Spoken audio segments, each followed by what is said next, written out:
Hi. Hello. Hello. Hi.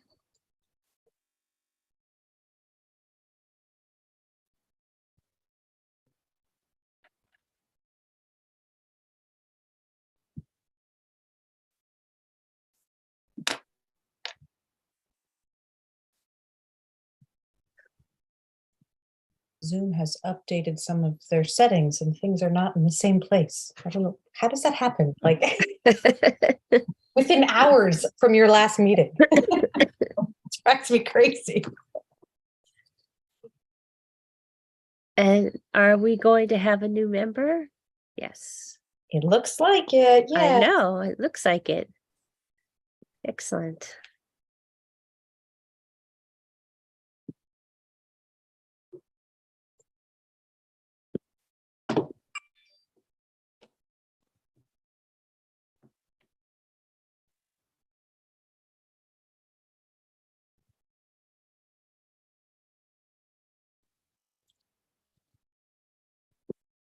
Good evening. Hi. Hello. Hi. Hi, Tom. Welcome aboard. Hi, thank you.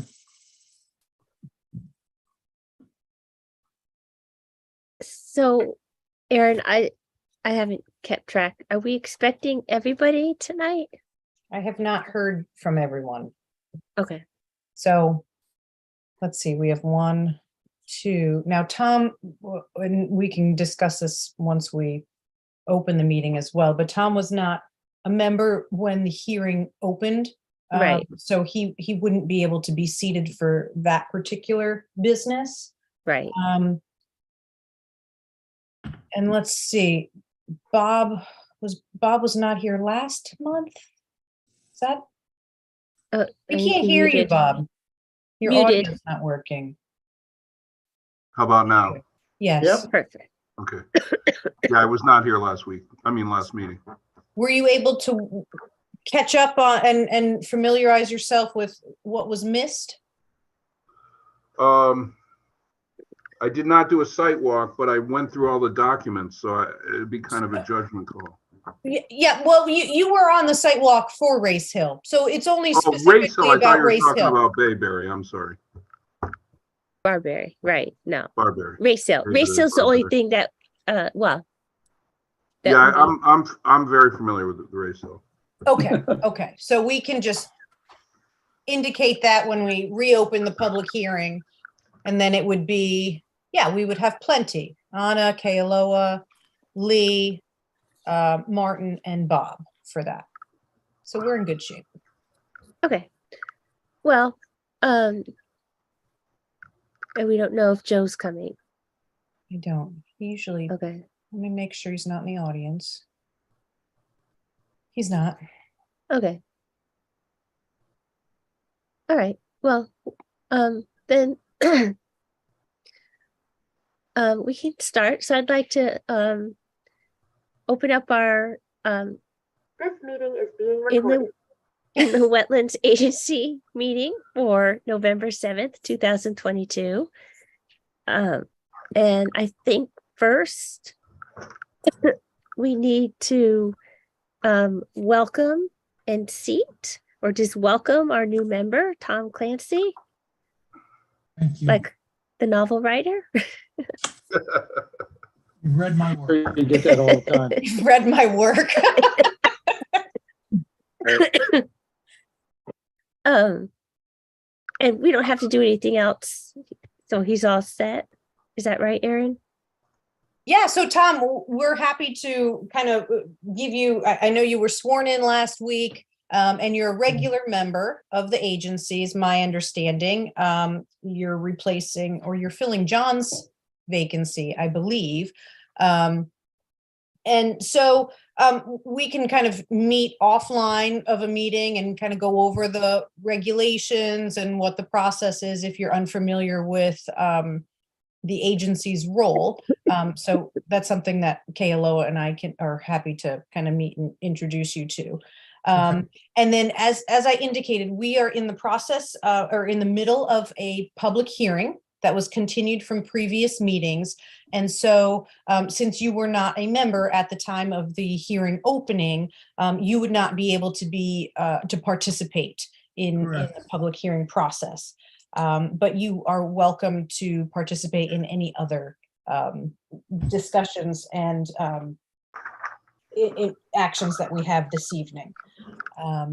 So that's kind of where we are. And, you know, if you have questions that you note as we go along and you'd like us to clarify something or, you know, help you understand where we are through this evening, just holler. And let us know. And Very good. so the second question I had, Aaron, before we open the public hearing, reopen, is does Anna need to be seated? Thank you. Yes, vote? you're absolutely right. And Raquel, thank you for your reminder as well in the chat. Yes, Anna is an alternate and you were seated for the previous 2 meetings for the public hearing, correct?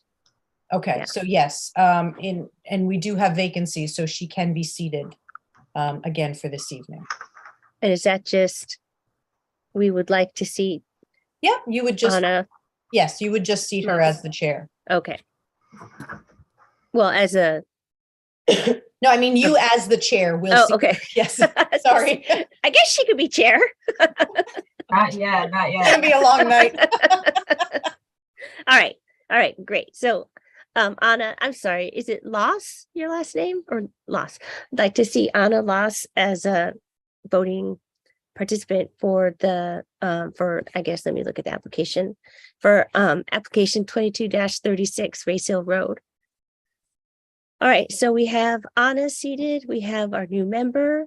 So, I would, like to, make a motion that we reopen the public hearing for application 22-36. Is there a second? I'll second it. All right, all in favor? Aye. Aye. Right.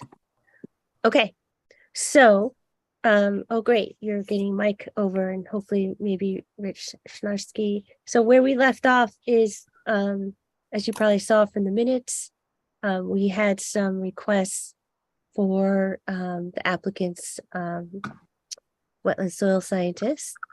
And we've gotten some documents back. And Mr. Ott, would you like to kind of update us where we are? I would. Good evening. Rich, before we start, Rich Snarsky is here with us tonight. Can you Okay. promote him also?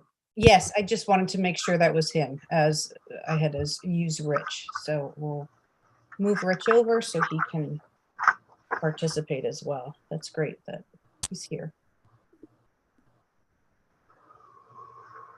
Oof. Oh boy.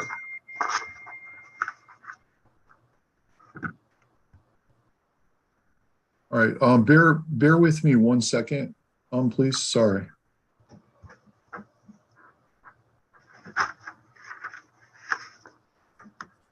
Okay.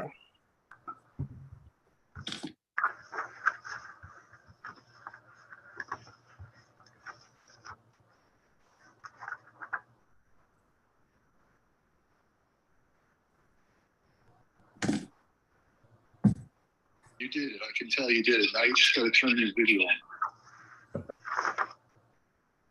I got All right. stop video. Yeah, Rich, hold on. Hi, 1 Rich. second. We can hear you now. All right, well, I'm not good at these meetings, Zoom meetings, so Mike's show me how to do Mike's this stuff. giving you the play-by-play. So Yeah. far, so good. So, Mike, do I have to hit stop video? yes, please. Yes. There you go. Okay. Okay, can you see us, Rich? Yep, I see you. All right, we've got you. We're good. Thanks for joining us. All right. So, good, excuse me, good evening.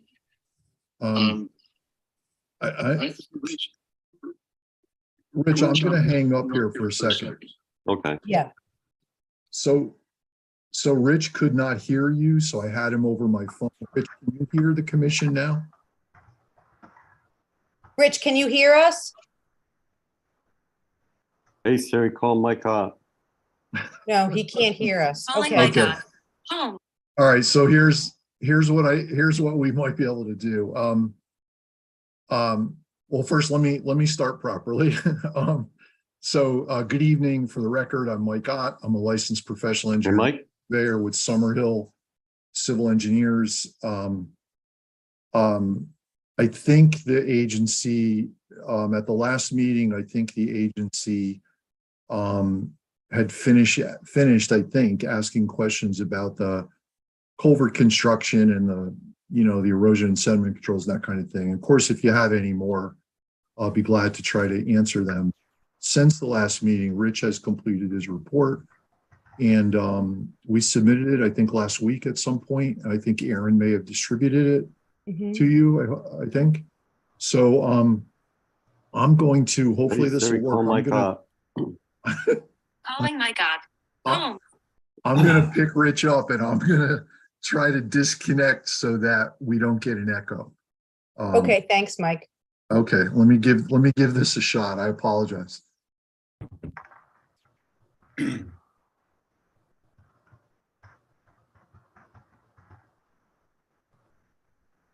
I just wanted to add Mike, I that, can't get any volume. Can you put your phone up to it? Yeah, I hear you. What you were doing before, because I can't hear anybody talking. All right, go ahead. So the commission's going to ask you questions if they want to. Okay. Can you hear us now, Rich? Yeah, I can through Mike's phone. Okay, good. Well, that'll work. yeah, that'll work. As you can tell, I'm not the best on this kind of stuff. Me neither. Okay, so who wants to begin?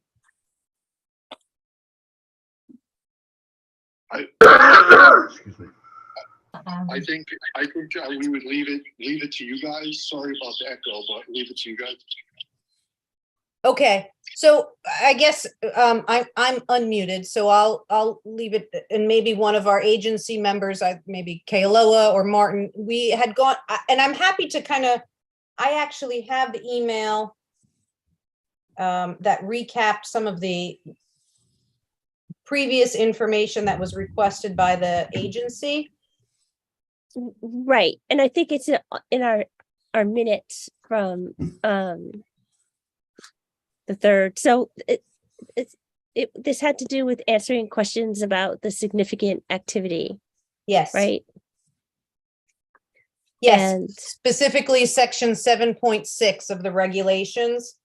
And there were Right. certain letters in there that the commission was looking for additional information in the functions and values report. So Oh, hey, Mike. Mike, can you hear me? Yes. I'll be right back. There's a bear on my porch. I gotta close my door. I'll be right back. oh my God. this is great. This is so much more exciting. It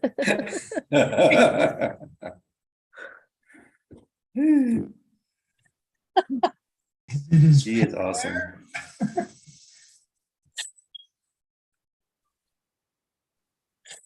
I hope he comes back.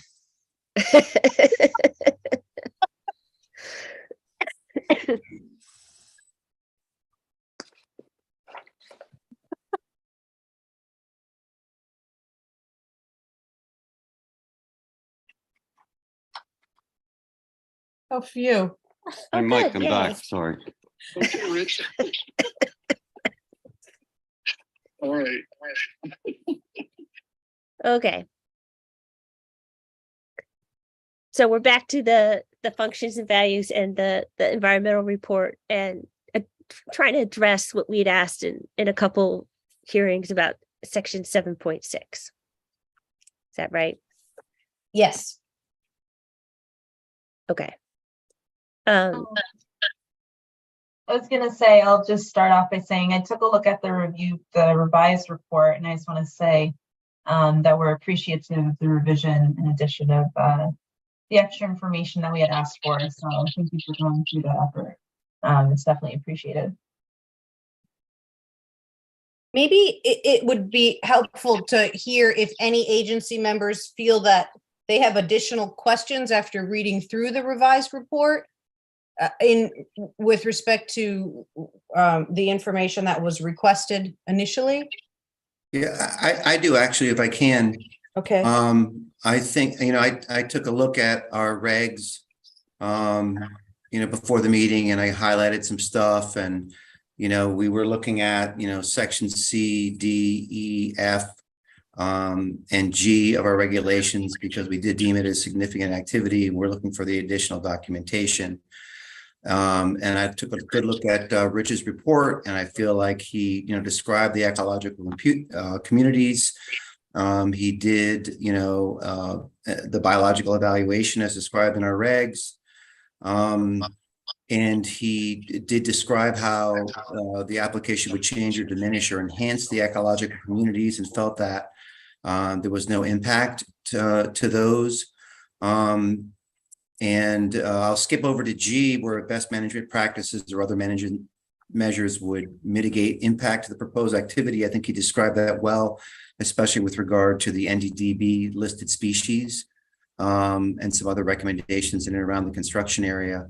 There's just sort of two remaining chads that maybe Mike could answer, and that's F2 and 4, and that has to do with, the downstream turbidity of solids. I know we had some neighbors that were concerned about their pond downstream, and that would also relate to item 4 under F, which is flow, if any, in cubic feet per second.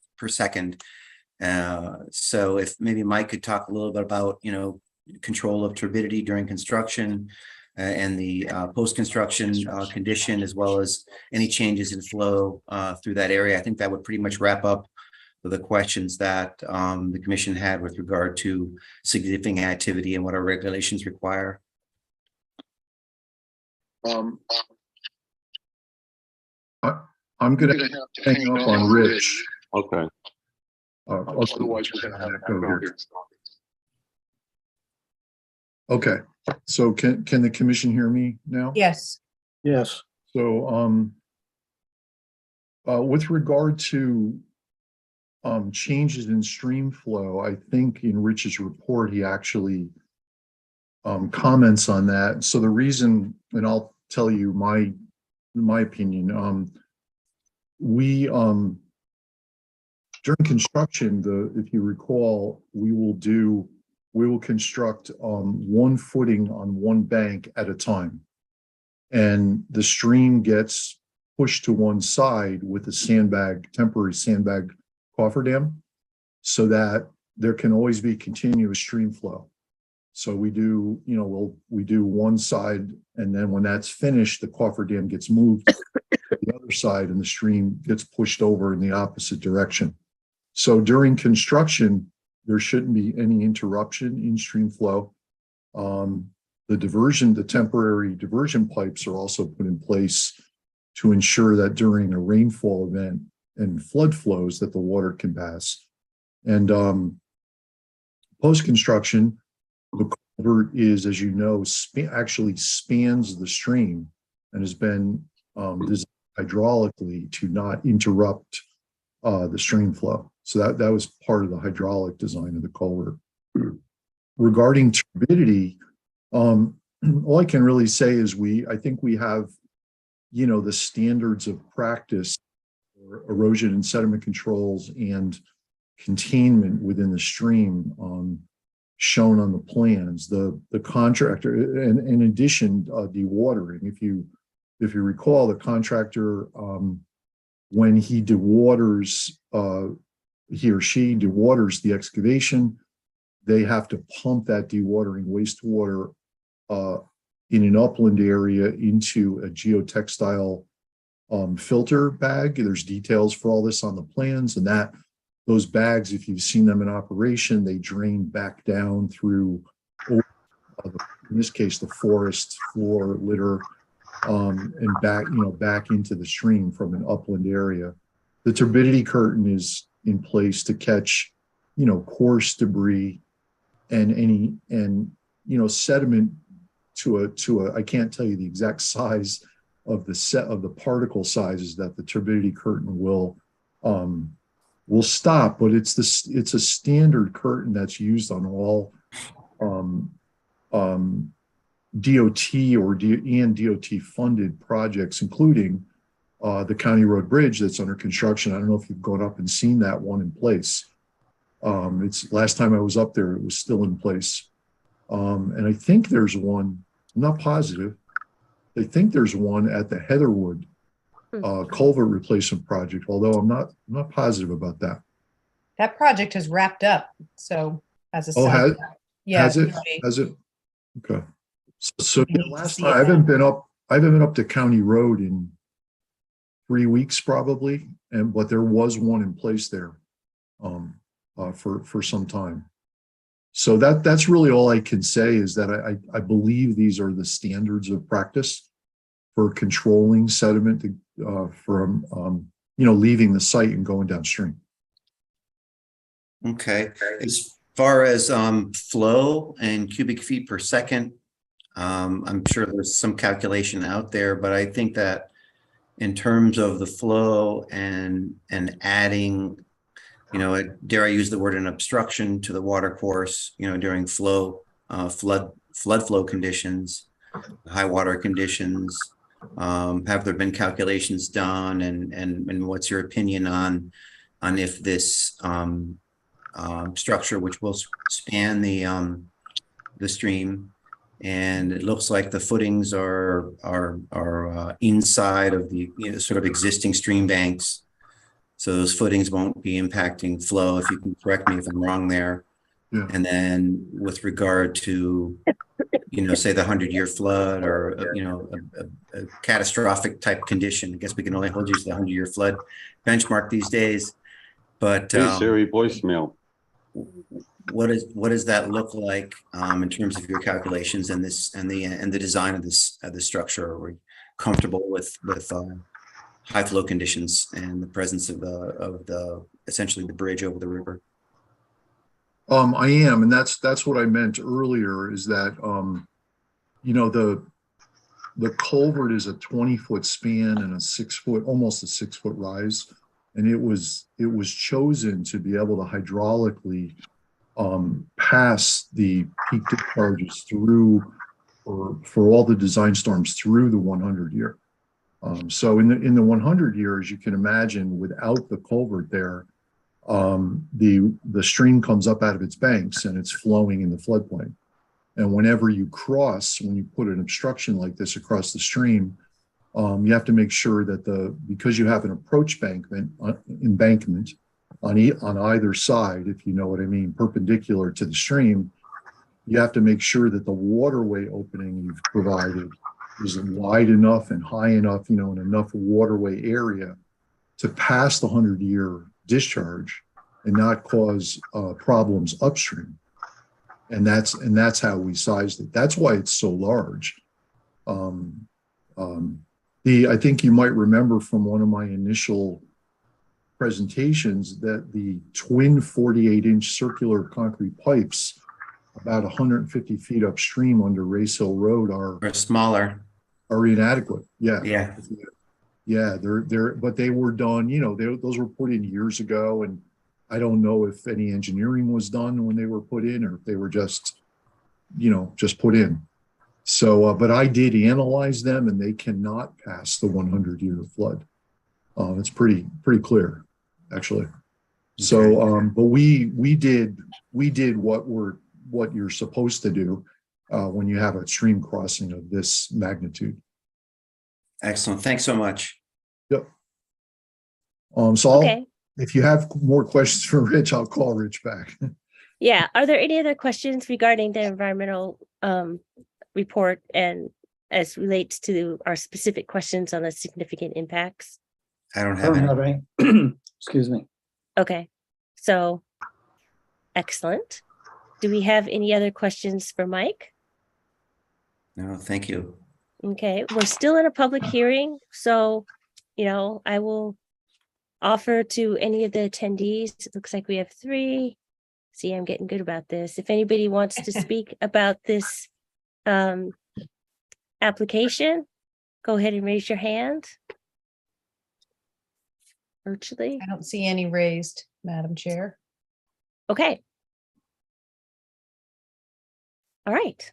So if we are done asking our experts questions and the public has nothing that they want to contribute further, because we have heard from people.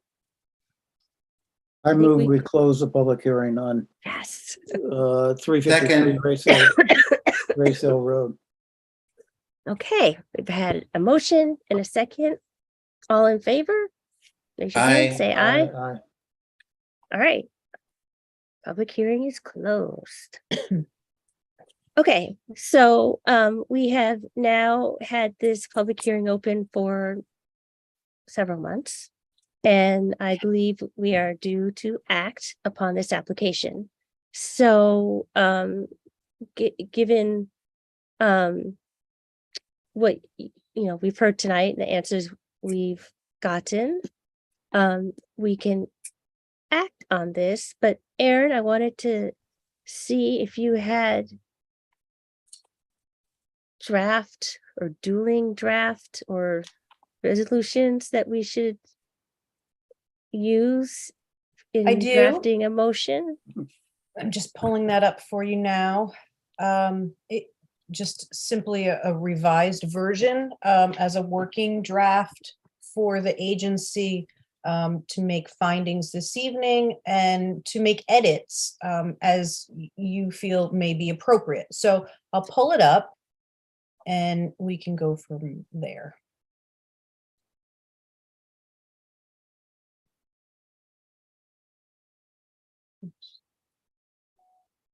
Okay.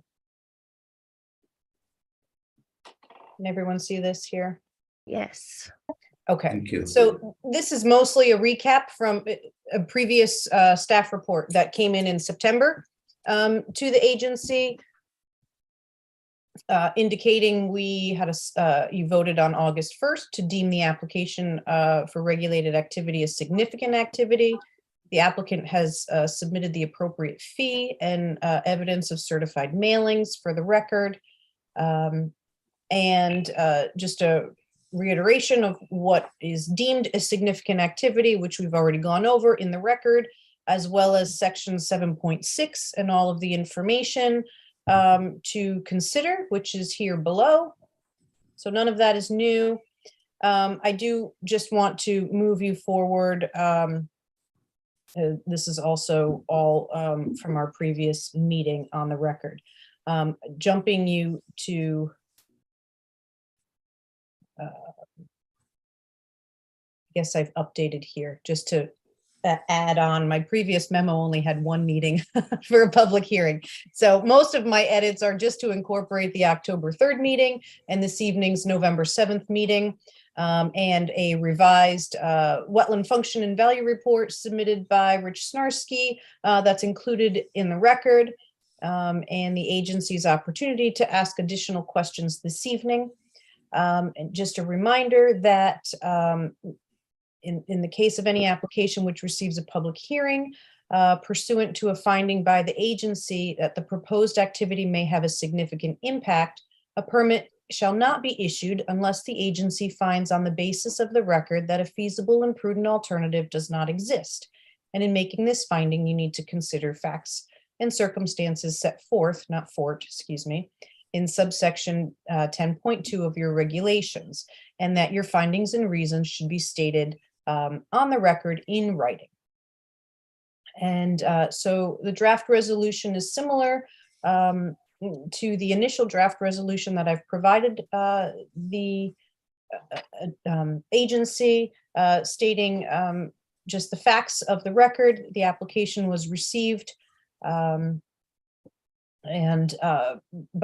Robert Utoff Jr., regulated activity permit for construction of a 20-foot span, 6-foot rise galvanized steel structural plate, bottomless arch culvert to carry private residential driveway over Dowd Hollow Brook. The agency walked the site during a special walk meeting on August 27th. Public hearing commenced via Zoom platform on September 12th, was continued to the October 3rd meeting, and further continued to the November 7th meeting after receiving written extension from the applicant. Upon closing the hearing this evening, November 7th, the agency began deliberations. So these are the facts that I have provided to the agency, that the applicant, and feel free to make comments, and then I would, then we can either walk through the proposed conditions, or if someone is interested in making a motion, to make a motion, and you can edit during deliberation, after the motion is seconded. Essentially, the applicants provided detailed presentation of the submitted plans on the record at the September 12th meeting. Further information has been submitted by the applicant clarifying wetland functions and values. This information was discussed during the hearing on November 7th, 2022. The Madison Inland Wetlands and Watercourses Agency has considered the application, supporting materials, and all documents and testimony entered into the record. The agency understands their decision must be a determination supported by substantial evidence. The revised wetland function and value report from Richard Snarsky of New England Environmental Services has, in our opinion, adequately depicted the existing conditions of the brook and adjacent wetlands, inland wetlands, and how the removal of invasive plant species can help enhance native plantings along the brook. Michael Ott, PELS design engineer, explained the alternatives considered by the applicant, including purchasing land from the adjacent property owner to the north. While driveway access to the north could eliminate the need for a watercourse crossing, the presence of a vernal pool, as identified and assessed by Richard Snarsky, limits the ability to construct a driveway along that northwestern portion of the property. Additionally, topography of the subject parcel to the south along Race Hill Road increases in steepness, thereby limiting alternate locations to cross the brook. Substantial amounts of fill would be required adjacent to the watercourse to achieve driveway grade at Race Hill Road. Wow. The proposed crossing location is shown to have the least impacts to the wetlands and watercourse. And lastly, the proposed sedimentation and erosion controls, as indicated on the plan set by Summerhill Civil Engineers and Land Surveyors, PC, provide protection to the watercourse and adjacent wetlands during temporary construction activities. And here's a draft resolution. I have some of these as we read through our standard conditions that I call them standards, but they're ones that I would anticipate would be associated during normal construction activities. Notification of the wetland officer prior to commencement of any regulated activity. I did number 2 is a site-specific requiring financial guarantee for E&S controls submitted prior to the commencement of this regulated activity. And the amount is based upon the cost of materials and installation, as shown on the approved plan, plus the 10% contingency. So this is one the agency, upon making a motion, you should weigh that, whether or not you'd like to include that condition.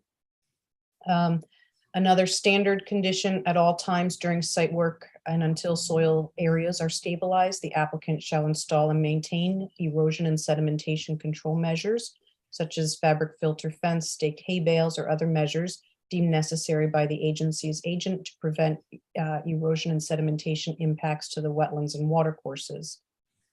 Number 4, erosion control and soil stabilization measures shall comply with the approved plan and with the guidelines as established in the Connecticut Guidelines for Soil Erosion and Sediment Control, 2002. Number 5 is also site-specific. Construction of the arch culvert shall be monitored by both the design engineer and a certified professional wetland scientist. Number 6, the applicant shall submit a plan to the agency's agent for the removal of multiflora rose from the banks of the brook as recommended by New England Environmental Services. This plan shall account for maintenance of invasives over a 3-year period, and annual reports shall be submitted to the agency. And lastly, this is also site-specific based on the NDDB report. Construction activity shall be limited to the times indicated in the Natural Diversity Database determination and shall only occur during the time between April 1st and October 31st of the calendar year. All construction activity precautions as listed in the determination shall be adhered to. And the standard language, work regulated, conducted pursuant to this authorization shall be consistent with the terms and conditions of our permit. Any structures, excavation, deposition of fill, obstructions of flow, encroachments, or other regulated activities not specifically identified and authorized herein shall constitute a violation of this permit and may result in permit modification, suspension, or revocation. In the event that any additional wetland or watercourse regulated activities are required as a result of other agency permitting to support this proposed activity, the Madison Inland Wetlands and Watercourses Agency reserves the right to reconsider the proposed regulated activity and may require modifications to minimize the impact to wetland resources. Permits valid for 5 years and extensions may be authorized in accordance with Connecticut General Statutes 22A-36 through 45 inclusive. The finding is the Inland Wetlands and Watercourses Agency renders this decision in accordance with the Madison Inland Wetlands and Watercourse regulations based upon the following considerations. A, any temporary direct impacts to the watercourse proposed and potential indirect impacts have been mitigated through adequate sedimentation and erosion controls. B, while the filling of approximately 2,700 square feet of inland wetlands will occur associated with this watercourse crossing, this is found to be the location on site with the least impact on adjacent inland wetlands and watercourses. This crossing avoids a vernal pool to the northwest of the brook and eliminates the need for extensive grading adjacent to the brook to achieve driveway elevation with Race Hill Road. And the removal of invasive species along the brook will enhance the quality of the the quality of the watercourse. And that is the extent of what I have.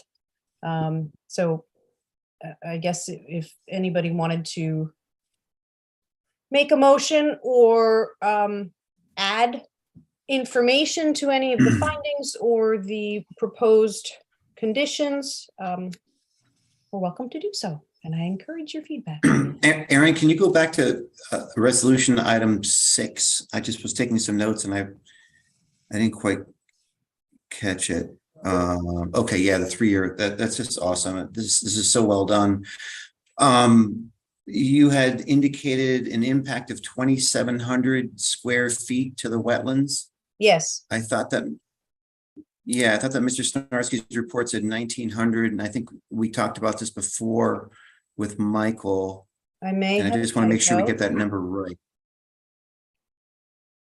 And there's permanently 1,900, and I think 400 some odd temporary impacts. Temporary. Yeah, That so I'm wondering where the doesn't- 2,700 comes from. Yep. Yeah, because that still doesn't add up. I don't know. I wrote it a long time ago. Now I have That's to look. okay. This is I brilliant. have to look in our materials. So Yeah, stand by. maybe Mike could, chime in. Well, the but- public hearing is closed, so we can't Oh. ask Mike. So I have to find Okay. it for you. Okay. But if you have Well, the you do say- permanent you do say impact as approximately. 1,900 in the current plan, I think that's probably accurate. Let me just, I have my, That was on Rich Snarski's, in Rich Snarski's report, and he was, and then we had a discussion with Mike on the record last month about what the actual impact was. And, So, right, so Rich Snarsky says 1,900 square feet and a temporary inland wetland impact of 480 square feet. okay, mhm. That's good enough for me. okay, we can amend this to Okay. I just want to say, this is so well done, Aaron. Having, again, item 5 is really important to have the soil science out there, the soil scientist out there during construction. That's super. I hope Rich can get out there and document this stuff. And item 6 with the 3 years of monitoring for the invasives removal, that's just really awesome. And I know you provide your reports to the commission with regard to inspections, but it would be nice, I think, if we had like a heads up, when this was happening. when, I'm sorry, When the project was moving forward, I know that you'll be sure. advised. For me to notify you? Yeah, and Bob After- will be yes. advised, and he'll make sure that erosion control is in place, and I'm not sure if it's appropriate for commission members to wander by, but it's a neat project and it would be nice to be able to take a look at it. So I was wondering if we could get some notice as well. Sure. I can do So that. you did a great job with this. Thank you. You've included everything. I can't imagine anything to add. Okay. Oh, I'm sorry. I didn't mean to scroll and make you dizzy. I forgot I was on screen share. I get, yes. So just to confirm, I did find the information. It is 1,900 square feet of Okay. permanent filling, and then the temporary of 400 Yeah. square. So those numbers I think are so important for our record, you know, as we move through these applications, and if we deem something as significant activity, we've got to toe the line in terms of our regulations and really document, you know, the square footage of impact. So that's just my line of thinking on that. So my recommendation would be to whomever would like to make that motion that we just replace the 2,700 square feet of inland wetlands and replace that with a 1,900 square feet of permanent and 480 square feet of temporary wetland filling. I'd like to make a motion that we revise the resolution to reflect that we have 1,900 square feet of direct wetland impacts that are permanent and 480 square feet of temporary wetland impacts. I'll second that. All right. Any further discussion or amendments or anything else anybody wants to add to this motion and resolution? I think there was just under number 5, it said a professional licensed wetland scientist. I just want to make sure I understood. Is that a wetland scientist or a soil scientist or both? I don't know if for oversight there's, you know, a requirement one way or the other. I know for delineating there is. But... That's really at the agency's discretion. But yes, ultimately you would want someone who is able to oversee the impacts to the watercourse and make sure that, you know, as they're removing certain boulders and relocating, that you have the appropriate wetland specialist. So yeah, what's the word I'm looking for? What's the word I'm looking for? I Well, had it as professional wetland scientist. Is it the Do you have a certified- suggestion, Anna? Yeah, I was just wondering, because I know to delineate in Connecticut, you have to be a certified soil professional. Oh, I don't remember the acronym. A soil scientist. Yes. I wasn't sure if that requirement is the same for the oversight. I don't aspect. think so. Well, Okay. I don't know, but I think it's different because it's not delineating. It's Yeah. overseeing all these wetland impacts, right? Or Right, the impacts from these activities, which is different than delineation. right. Right. Okay. I don't think there would be, I guess the question is, if it were a wetland scientist who was also a soil scientist, that's fine, but I don't know that a soil scientist would have the same ability to oversee all of the wetland impacts Right. during construction activities. So in my opinion, I guess I would recommend a wetland scientist. Okay. That's good. Any other comments or edits on this motion? Okay. Bob, are you talking? It looks like Bob's talking. Oh, is he talking? Oh, why can't we hear you?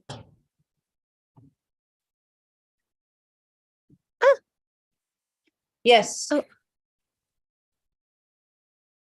We can't hear you, Bob. We heard you before, Yeah. but it looked like you had some technical difficulties. Can you use the chat if you can't? Unmute or something. Well, it looks like He he's is unmuted. It must be a permissions for his microphone.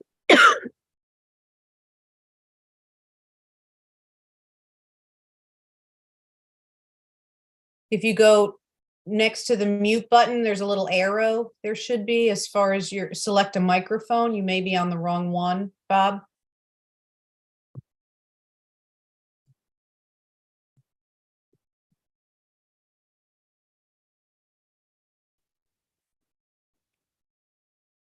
Unless you're not on a desktop. I guess that's how I'm seeing mine. If I hit the little up arrow, it gives me settings of selecting a microphone and a speaker. Right. I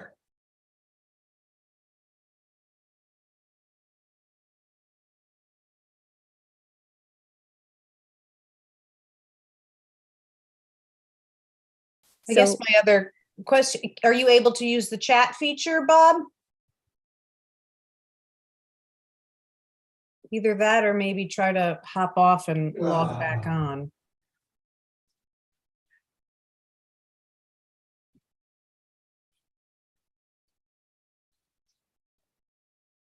I think he's typing.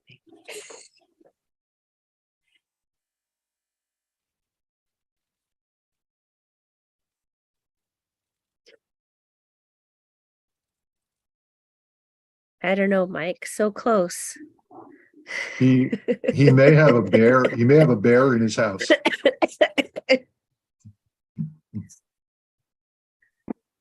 Okay.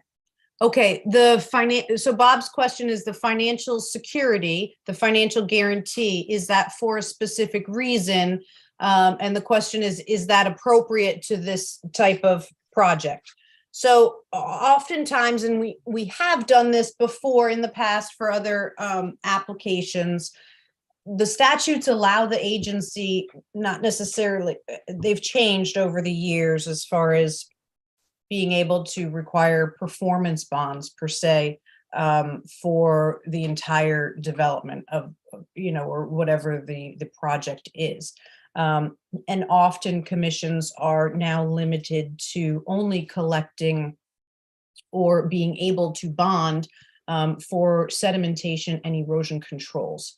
I think, in my opinion, although it is, it is could be considered a financial burden on the applicant, this is a very sensitive site, and the erosion controls are very specific as far as potential impacts downstream. And so this is the ability, if for whatever reason those erosion controls fail or they're not maintained, this financial guarantee allows the agency to be able to pull that bond or portion of that bond and have those ENS controls installed as a protection. So it is at the discretion of the agency whether or not you would like to have that. Oftentimes, it may not necessarily be common practice yet in Madison, but it often is in other municipalities to require ENS bonds. And that's something that I do encourage even the Planning and Zoning Commission to do in new developments. So really, that's it. It's an added security for the agency to help protect our resources here. How do we come up with that value, Aaron? Is that something that we would get from the applicant, or? Oftentimes, we can request an estimate from the applicant's engineer for that information. We could cross-reference that with our own engineering department for costs. And then typically they'd add an additional 10% to that number. It's usually based, I mean, I have a rough Excel spreadsheet that you can kind of update. And it's based on linear footage of ENS, silt fence, hay bales, things of that nature. So it's pretty standard. There's not a lot of room for inflation, I guess you could say. It can't be that expensive, I wouldn't think, but. No, I mean, this isn't a huge site where you're looking at thousands of feet of Right. ENS controls. I So just to don't be- know, I don't actually have an estimate now, so I can't give you that. Bob, I had a similar thought that it's not a huge site. And it's not like a big residential subdivision where erosion control would be really a big issue, other than like a flood situation. And I'm just trying to scroll back and find out. So we have some limitations in terms of when we can do this project based on the NDDB. And I just was Yes. wondering what time of year that is. What It's are, April through October, it looked like. yeah, they try to get through the lower flow. oh, okay. And this particular, I think, well, the summer should be a lower flow Yeah, season in theory, but I think this was also the NDDB, as I recall, was based on turtles. right, And right. they're active. Or I was just breeding wondering if period. that time window would help us out in terms of deciding whether to do something here or not in terms of erosion control. I mean, because again, it's a small site, but like, you have a flood incident and you want to make sure that, the site's, appropriately protected. And I think that the design drawings actually have some protections with regard to, flood events and that sort of thing. So I feel pretty comfortable with, not necessarily having to burden the applicant with a bond for erosion control. Other thoughts before, because we were, this is our last chance to amend this resolution to So if I could just ask a question, I called in, so hopefully everybody can hear me. Yes, Yeah. I can now. Okay. So two of the things that, because I work on the other side with contractors, and sometimes it limits the number of contractors you can use because they can't get bonds, which, usually is sometimes an indication they shouldn't be doing the job or not, but not always. And then the other thing is there is a cost to it, but just to make sure I'm clear, it's not on the cost of the culvert or the bridge, it's just on the erosion controls is what we would. Exactly. It's going to be Okay. whatever that ENS controls are, which would include that coffer dam and any the hay bales, the silt fencing, whatever is called out on the ENS. Substantially less than the cost of the overall project, then I would imagine. Oh, absolutely. It's just the ENS controls. And it's not necessarily it's called a bond, a financial guarantee, but it's a cash bond. It's a check. Essentially, that's written to the town. It's held in escrow and interest is accrued on that.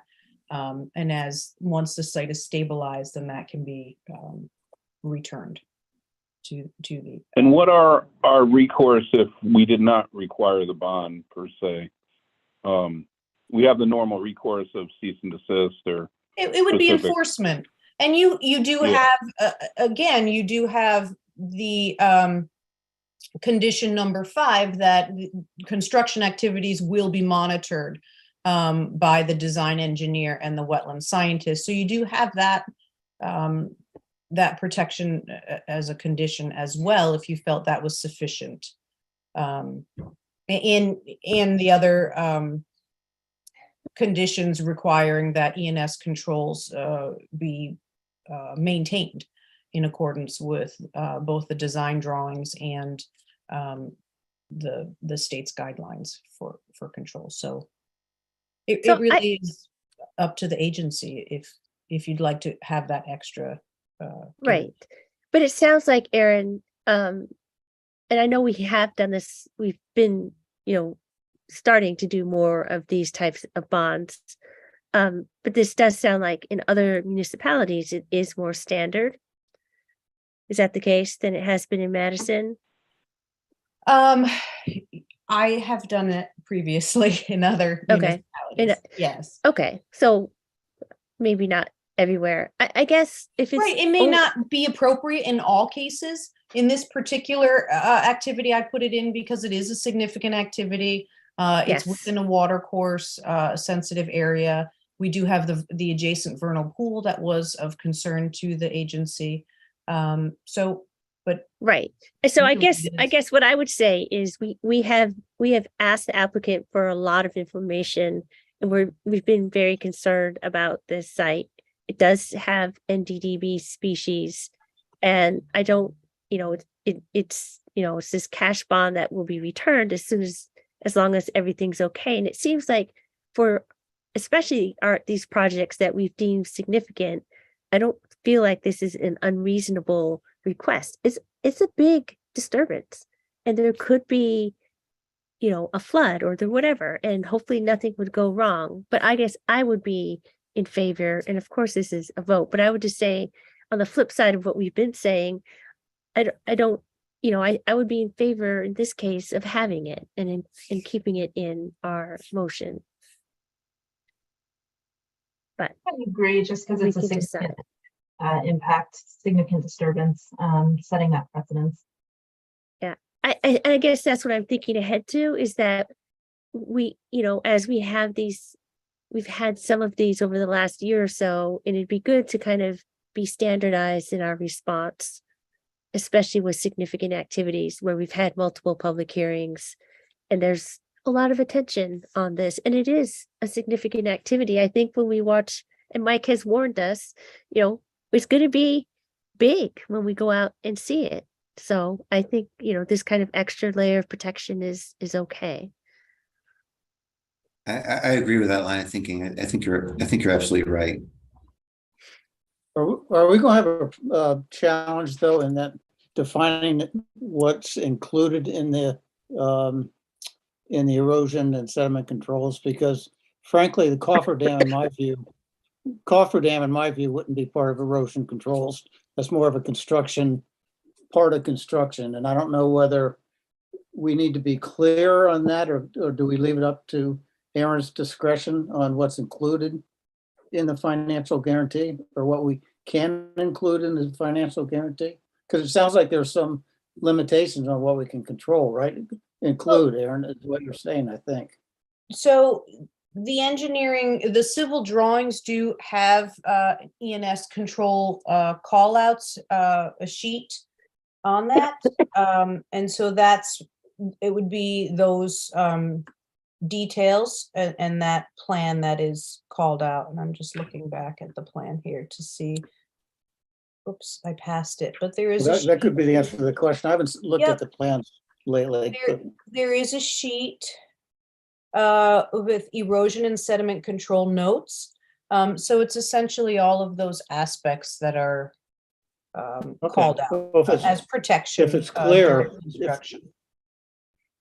I'm satisfied if it's clear what's included and what's not. It would be based off of the civil drawings. Aaron, if you had to guess, and no one's going to hold you to it, or could you give us a range? Because I hate to make decisions without knowing how much we're talking about. So Yeah. we did. What would you think I haven't done this one. We did the agency required ENS control bonds for the Wildwood 3 lot.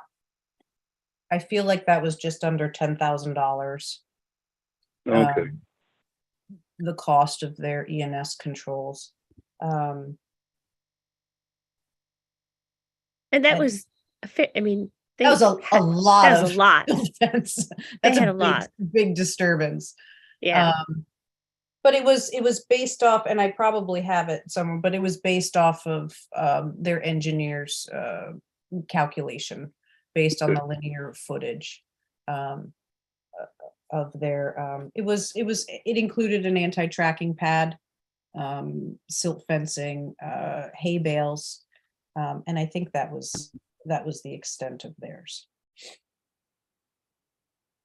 And then the last application you required it was the development at 35 Cottage. I believe that also had an ENS control bond, which has not been, as it's under in litigation. We haven't calculated that at this point. I have a question. So other than the NDDB restriction for time of construction, we don't allude to any other constraints for when this project can be built. No, but that is within your ability to limit that to low flow. Yeah, quite often with stream crossing type projects, we would look to do the project in, say, July, August, September, during typical low flow timeframes. And maybe that's something that we can add to the resolution. That might give us some more comfort in and around erosion control, and a bigger, not that these storms can't happen in July, but it's just another consideration. As far as erosion control costs, I mean, when you think about, and again, there are Bob will be checking in on the project, and we'll make sure everything's in place for typical rain events, I would imagine. But I think the bigger concern for the project, especially with like the downstream homeowners that own the pond, there's regular erosion control issues that happen during construction, regardless of the time of year, regardless of a storm event issue that I think we can cover with some kind of a bond and regular inspections. And then there's another layer of protection we can add by maybe limiting construction to that low flow, 3-month period during the year. So those are just a couple of things that I'm, that are running through my mind right now.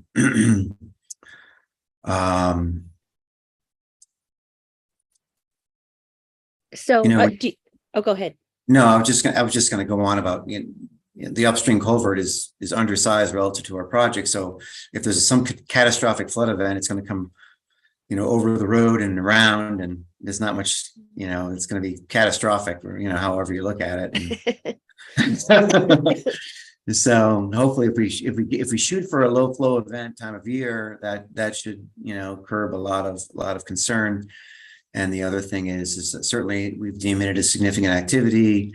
Erosion control is really important, and I think posting some kind of a bond would be a good way to set the record. And I'm not imagining. I mean, erosion control measures are not that expensive in terms of implementation and materials.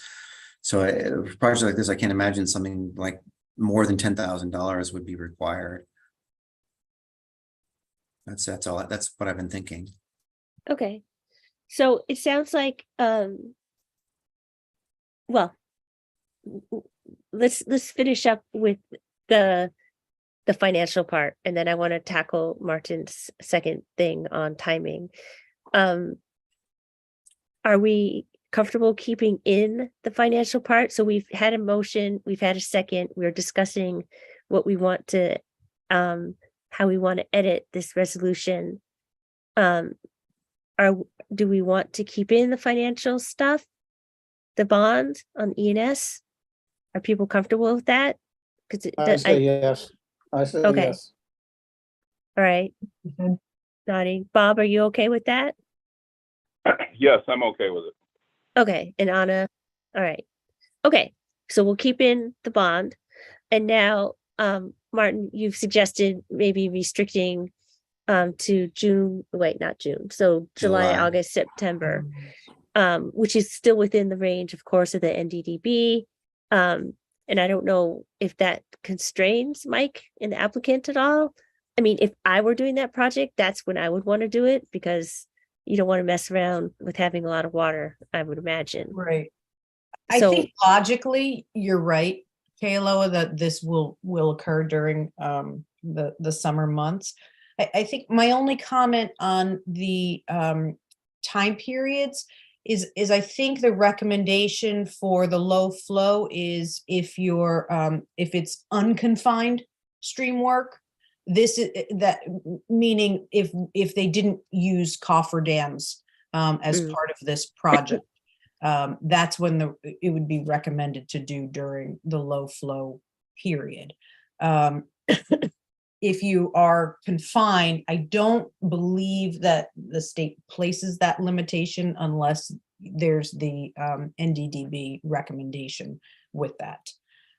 So I think that's the difference between when the state would impose that limitation as far as timeframes.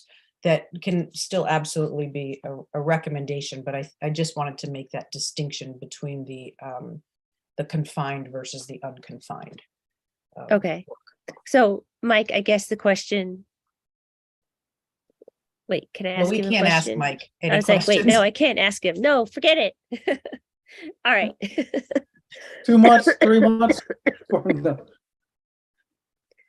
All right, so I guess we'll do the ENS bond, and then do people feel strongly about recommending or limiting to July, August, September? Or do we want to let the engineer and applicant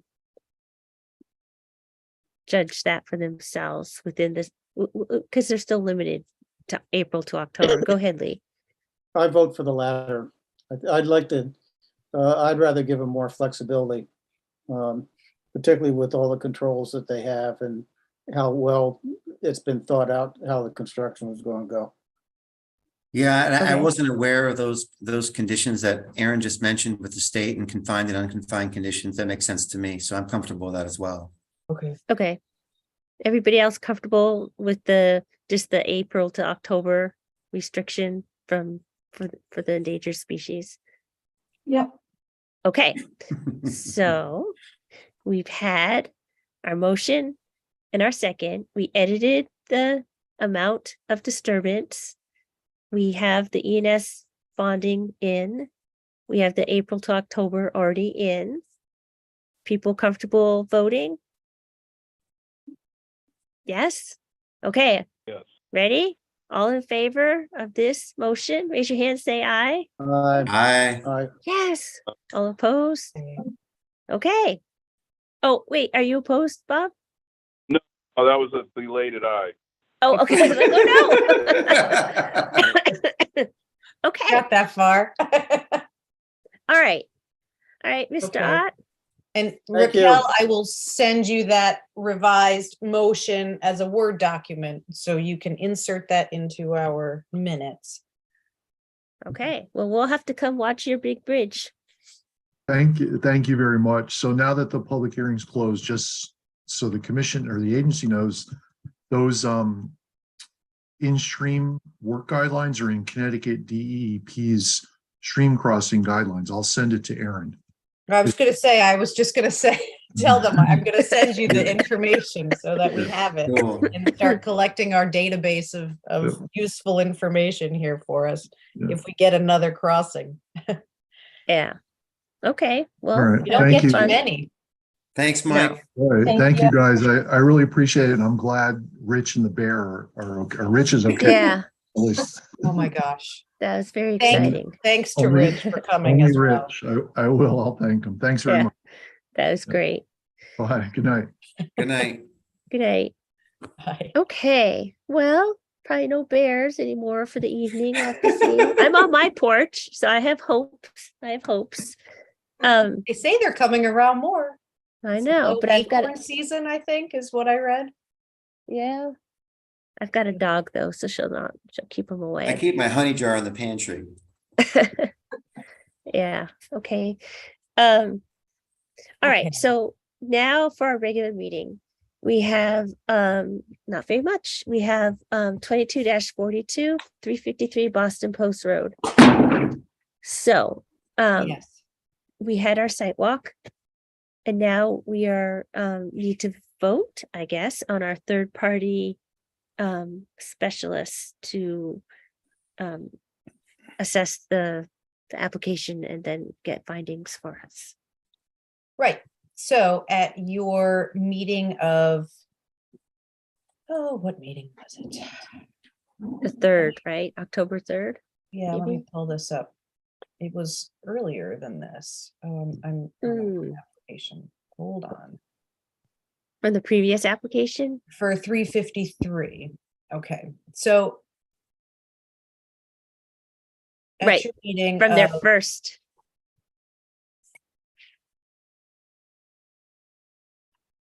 Yes, so the agency deemed a significant activity for the 353 Boston Post Road application and scheduled a public hearing for our next meeting, December 5th, 2022.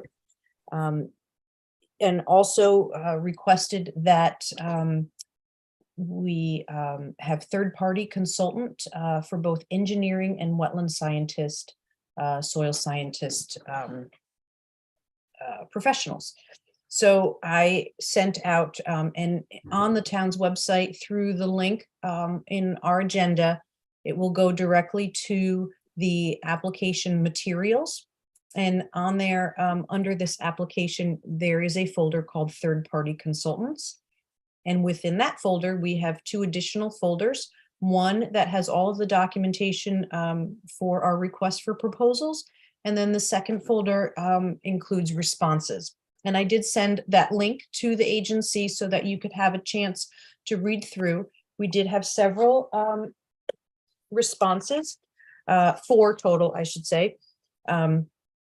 Your last time around, we had 2 responses, one for professional engineering services and one for wetland professional services.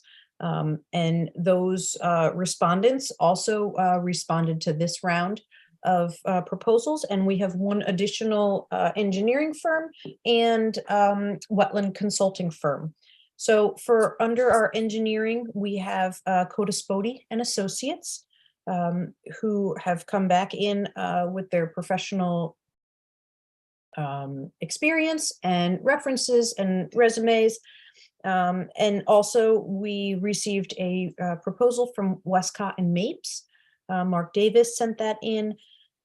Their proposal includes wetland consulting services from JMM Wetland Consulting Services. That's Jim McManus. I'm not sure if any of you are familiar with Jim. And then we also received 2 individual wetland responses, one from Davison Environmental, again, Eric Davison, and the second was just an independent submission from Jim McManus, excuse me, at JMM Wetlands. So you have a couple scenarios. For example, if you chose to go with Westcott and Mapes, there's a built-in wetland scientist in that proposal for their total services at $10,800. If you decided to go with Codaspoti and Associates as engineering, they had come back with a $6,600 proposal with an estimated contingency of another $2,640. Based on plan revision reviews. And then, so if you went with Codaspoti for the engineering services, you would have your choice to decide between Davison Environmental and JMM Wetland Consulting Services. Davison came in at $4,500 and Jim McManus came in at $4,792.50. So they're pretty comparable, I think, based on the number of, if revisions come back, excuse me, there could be associated hourly fees, I think, with Westcott and Mapes. When I sent the request out for proposals, it was standard, requires 1 staff meeting with myself and the consultant ahead of commission meeting. It included 2 inland wetland meetings, anticipating that the hearing would continue to a second evening. And the consultants should be present for both of those meetings. And it also required site visits as necessary. And so all of the proposals have come back identifying those needs. I was specific, if anybody has not read through the request for proposals, that this would require review of site hydrology with emphasis on stormwater management practices associated with site development, sanitary system designs and impacts, erosion and sedimentation control practices, and that the review will be specific to potential impacts to the adjacent inland wetlands and Neck River and compliance with the Madison Inland Wetland Regulations and the stormwater regulations for the town. Project expertise will include civil engineering, hydrology, stormwater management, erosion and sedimentation control, and low impact development practices. And then for the wetland specialist, essentially the same, evaluate the delineated wetlands line and impacts of the site development on adjacent wetlands and the Neck River. And project expertise was to include wetland boundary clarification, erosion and sedimentation control, again, low impact development practices, stormwater management impacts, and knowledge of conservation and riparian buffers. So those were the parameters that were sent out, and the responses. I'm hoping that you had an opportunity to read through the responses. I can say that we have very well qualified respondents for this request, and I really don't think that the agency will go wrong with any of your choices, which makes it a little challenging to make your decision. But I'm happy to answer any questions. Lee, I know that you had a question as far as references, and that a couple, both Westcott and Mapes and Codaspoti have worked with the town of Guilford previously. Codaspoti, I was employed by the town of Guilford when the Inland Wetlands Agency hired Codaspoti for third-party review on behalf of the Inland Wetlands Agency for a 31-lot subdivision adjacent to a large wetland system and river. They did a great job. They were very professional. The town has since hired them for other consulting services. Westcott and Mapes was hired prior to my employment with the town of Guilford as a third-party review for a large multifamily residential development that's actually currently under construction now, that you'll see across from the Panera bread site on the Post Road in Guilford. So they did that. That was a project that happened almost 10 years ago, the original review and approval of that development. Davison Environmental, I think most of you are familiar with Eric Davison and have seen Eric even come before the agency. They do often provide municipal services as well. Jim McManus, I have some experience with Jim, as I believe he was the wetland scientist responsible for, that was hired by the town of Guilford during the water main crossing of a vernal pool in Sachem's Head area, a project that happened probably a couple years ago now. So I do recall him being on site overseeing that project. So all of these, also Westcott and Mapes is listed on the approved SCROG. So our Council of Governments, our South Central Regional Council of Governments, they go out and kind of vet through a larger RFP for professional services. One of the services that they offer reviews are engineering services. Westcott and Mapes is on the SCROG list of approved vendors that municipalities can use. And that's just, you know, sometimes that's towns vote to be able to use them as their on-call list, essentially, without having to go further for requesting proposals. So that's where Mark Davis and his company came, his firm that he's associated with came from. This time I did decide to reach out to that SCROG list for additional proposals because we hadn't received many responses the last time around. So I wanted to make sure that I at least had a pool that we could give you, you know, a couple of options. So that's roughly where we are. Again, the applicant is responsible for the financial responsibility of, and basically they provide a check in the estimated amount in escrow so that the municipality can pay for the professionals throughout the review process. So that's how that will work moving forward once we make our decision. So any feedback? Has anybody read through anything? Any preferences? suggestions, motions? I have a quick, I guess it's a question. Is so, it's been my experience that the applicant pays for the professional review. Did I just hear you say the town is going to pay for the professional review? No, the town So- will have the check in escrow. Oh, The okay. applicant is. Yes. Got it. Okay. And the other thing is a comment. It's in the services, you did a great job putting this together, and thank you so much.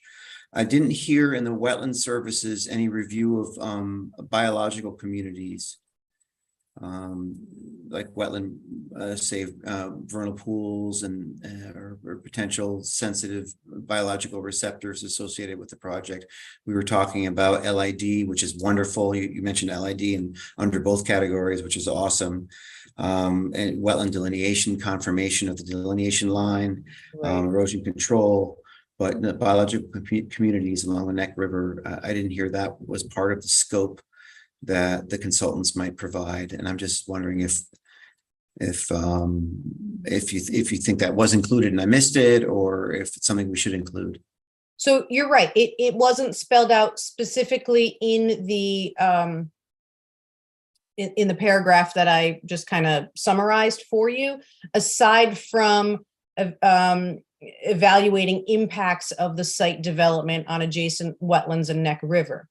But keep in mind that because it is a significant activity, the consultant will have to review this with respect to our regulations and that 7.6, making sure that the applicant has identified and addressed all of those concerns in their wetland report. So I'm confident that our professionals would do that based simply on what our regulation process is for reviewing the significant activity.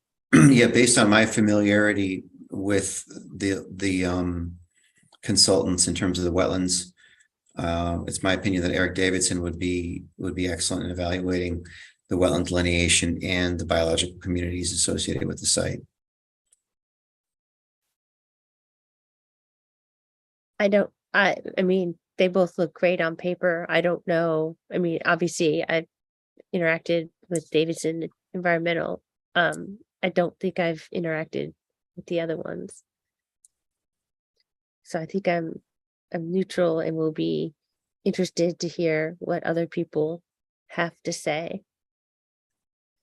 I have worked with Jim before with Jam and Wetland Consulting. He's been happy with his work doing wetland and DDB turtle work in the past. So I have worked with him before, but the other folks I have not.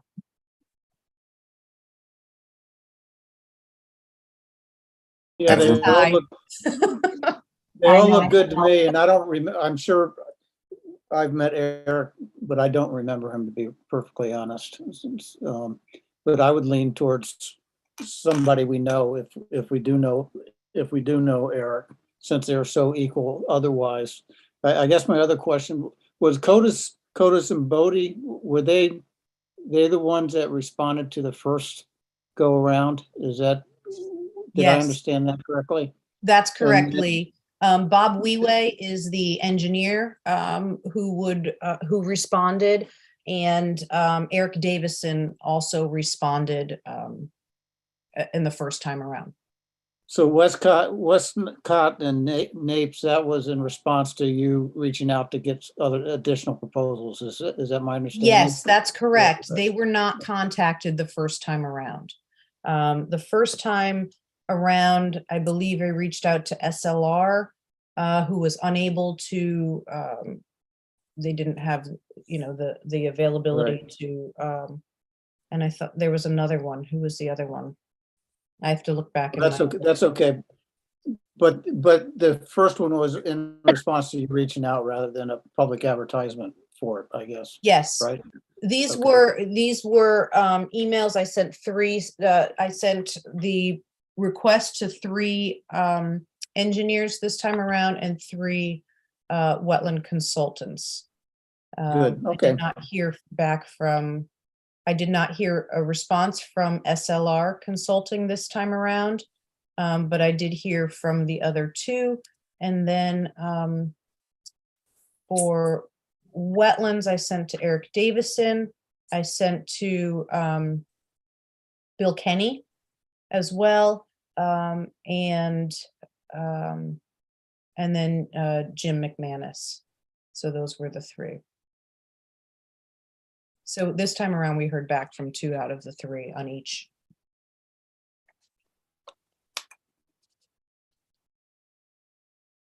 I totally see what you're saying, Lee, about getting someone we know, but I was also thinking it might be interesting if if we're looking at equal people here, to get someone different in, just to get a different perspective. But I'm fine. I'm good with, yeah, go ahead. No, I was just going to say, it was just interesting because I thought, well, maybe we should get some new people looking at our town. But so I guess Well, they're all new to us. They're all new to us, Kayla, aren't Yeah, they? well, Davison Environmental, we've seen them numerous times. So we see them, Okay, they're on well, that's Cottage true. Road. They Yeah, were, yeah, they're here a lot. So, which is fine. Well, It's then just- go to some voting and McManus then. I mean, I'm good with that too. I So. don't have strong opinions. It was just interesting that I was like, well, maybe somebody new, but Aaron, you don't have, you would be comfortable with any of them. Yes, I can tell you I've worked, I've experienced Codaspodi and Associates on their reviews, which actually, and I believe the applicants, engineers, they were the engineers and surveyors of record of the development in Guilford that received third-party review from Bob Weway. So I do, I can say that Stevens and Associates has experience with Bob Weway as well for previous third-party consultants. Again, I've had interactions with Mark Davis. He's a good engineer. I've dealt with him for applicants review, representing property owners here in town, commercial development. And again, they do quite a bit of work for municipalities as they are on the SCROG list. I don't have personal experience dealing with them as a third-party engineering consultant. And then, yes, I think both Eric Davison and Jim McManus are very professional. They've represented both developers and municipalities, and I think that either one of them would be very do independent reviews, and I don't ever get that sense of worry that they represent a developer or something and wouldn't necessarily be able to objectively review on behalf of municipalities.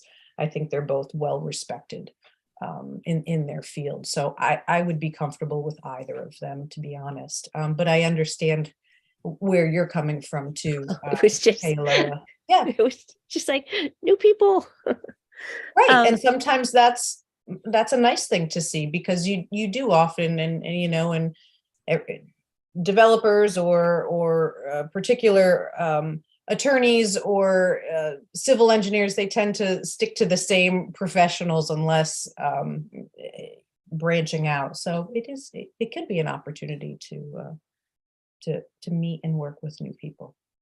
Well, I am fine however we go. If this, but we just have to make a decision. This is terrible. It's like So working at a restaurant. I have just a couple more thoughts. So I'm familiar with, I've worked with Jim McManus before. Actually, I have a lot more work experience with Jim McManus than I do with Eric Davison. And I could tell you stories about Jim and I in the field doing wetland delineations along utility right-of-ways with the GPS on our back and not being very happy. But Jim is an outstanding, wetland scientist and soil delineator. And if you want someone to take a really good hard look at your wetland delineation line, you want Jim out there. And on the other hand, I think Eric Davison, his resume is stronger in terms of the biological assessment than Jim. And I think Jim would probably agree with that. So I think it's a matter of what we're looking for. And in my opinion, I saw a couple of things out there during our site walk that made me curious about the wetland delineation substantiation. So that's pretty important here. I don't think it matters more than 5 or 10 feet. Moreover, the biological resources on this site along the Neck River, as in terms of potential vernal pools or other habitats that might be impacted by the development, I think are probably more important. Again, that's my opinion, and I don't want to like sound like I'm making testimony, but these are just my thoughts. So I would lean more toward a biological assessment person. And again, I recognize, and I'm sure the applicant recognizes, it's not the time of year to be looking at that sort of thing, but No. I think it's really important that those things are assessed, especially in that area of the Neck River, when we have those little water bodies in those little flood zones that can be quite sensitive. And in terms of engineering, I was fairly recently representing a developer in Guilford when Bob Wagway was evaluating the site in terms of wetland impacts on behalf of the town. He was brought in as an expert testimony, and I would consider, Bob Wagway, he was thorough, if not dogged, in his pursuit of the facts in the case. And this was particularly along a sensitive receptor, and it was particularly having to do with septic system discharges from a rather large development. And he did a great job, to the applicant's dismay, and all of us, he did a great job. He was amazing. And I think in this particular project, again, we've got septic systems along a fairly sensitive receptor. I'm not giving testimony, I'm just thinking. I think he would be a great selection, and I think a guy would do a real, diligent job at assessing whether or not we had, real impacts from those septic systems along those sensitive receptors. So my vote is Eric Davison and Codis Bodie, and that's all I'll say. So I have a question, Aaron. I'm just a little confused, and maybe as it gets later, I get easily confused. Engineering the Westcott and Mays is an all-in fee and using JMM. Yes. 10,800. Okay, so that's like a one. If we use Kaspati, then we got to choose between Davidson and JMM for wetlands. So it'd be Yes. the 6,600, 2,640 for contingency, plus either 4,500 and 4,792. That's the way I'm reading it financially, correct? Yes, the 6,600, and as you'll see in Codis Bodie's estimate, they recommend budgeting an additional 40%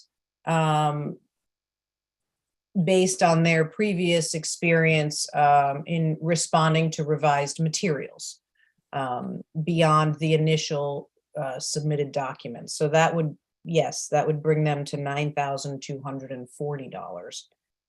Yeah, and is the Davidson way I'm looking at it, they're quoting us hourly rates with an estimate of hours. Is that a lump sum fee, or is that something that's just, here's what we think the hours are, and whatever comes in, we'll bill you, and whatever comes in, it comes in at, based upon Is that our for hourly what rate. you're talking about? Westcott now? No, I'm talking about Davidson. I'm looking at his one. Oh, Davison. Yeah. Okay. Sorry. I had Davison. No. He's calculating a total of 32 hours estimated. And Right. his total estimated cost is $4,500. But that's not a fixed fee. It doesn't look like. That's just an estimate at this point. So at this point, if you go over in the hours, then there would be additional charge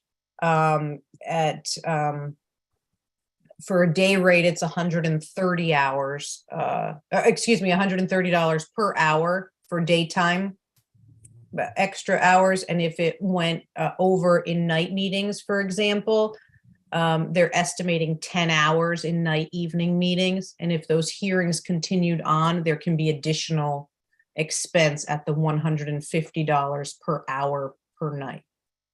But if they're less long, they only just charge how many hours it is, right? Right, then they're just gonna do the 4,500. Right. Yeah, it's the time and materials as opposed to fixed fee contract, it looks like to me. I just want to make sure so I could compare the different, financial aspects of the proposals. Yes, because, when you get into a hearing, you don't know what's gonna happen at a hearing.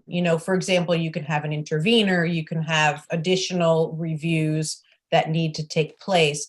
So they're just basing their initial proposal off of what I had said, a minimum of what we would expect for consultants' involvement into this. So yes, there's a possibility that if what we need is greater than that, then the applicant would have to fund that.